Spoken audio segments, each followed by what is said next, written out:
जब अधर्म की काली छाया पूरी सृष्टि पर फैलने लगी, जब निर्दोषों की चीखें आसमान तक गूंजने लगीं, जब देवता भी असुरों के अत्याचार से भयभीत होकर सहारा खोजने लगे, तब कैलाश की शांत करुणामयी माता पार्वती के भीतर जागी एक ऐसी दिव्य ज्वाला जिसने तीनों लोकों की दिशा बदल दी। प्रेम की मूर्ति मां ने जब धारण किया अपना सबसे उग्र और रहस्यमय रूप, मां काली, तब शुरू हुई धर्म और न्याय की वो महागाथा जिसने बुराई के अंत का इतिहास रच दिया। तो आइए कहानी को शुरू करते हैं। कैलाश पर्वत पर माता पार्वती शांति और करुणा की मूर्ति बनकर विराजमान थीं। सृष्टि संतुलित थी, लेकिन धीरे धीरे धरती पर अधर्म की छाया गहराने लगी।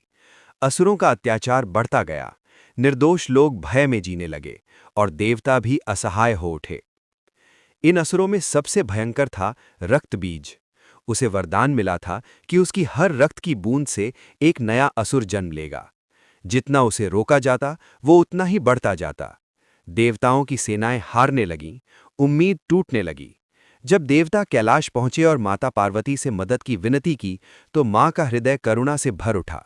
उन्होंने मासूमों की पीड़ा सुनी, बच्चों के डर की कल्पना की, और तभी उनके भीतर जागा धर्म की रक्षा का संकल्प। लेकिन रक्त बीज को हराना आसान नहीं था। हर वार के साथ उसकी शक्ति बढ़ जाती थी।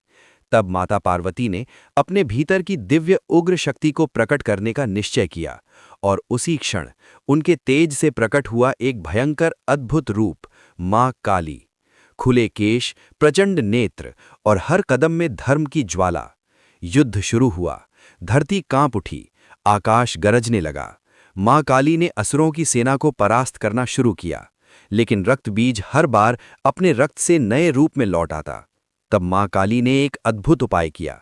उन्होंने युद्ध के दौरान रक्त बीज की हर रक्त बूंद को धरती पर गिरने से पहले ही रोक दिया, और धीरे धीरे उसकी शक्ति समाप्त होने लगी। अंततः अधर्म का अंत हुआ और सृष्टि में फिर से शांति लौट आई। जब युद्ध समाप्त हुआ, मां काली का क्रोध धीरे धीरे शांत हुआ, और वही करुणामयी माता पार्वती अपने दिव्य स्वरूप में वापस आ गईं। सृष्टि ने सीखा कि मां का प्रेम सबसे बड़ा होता है, लेकिन जब धर्म संकट में हो, तो वही मां काली बनकर बुराई का अंत करती हैं।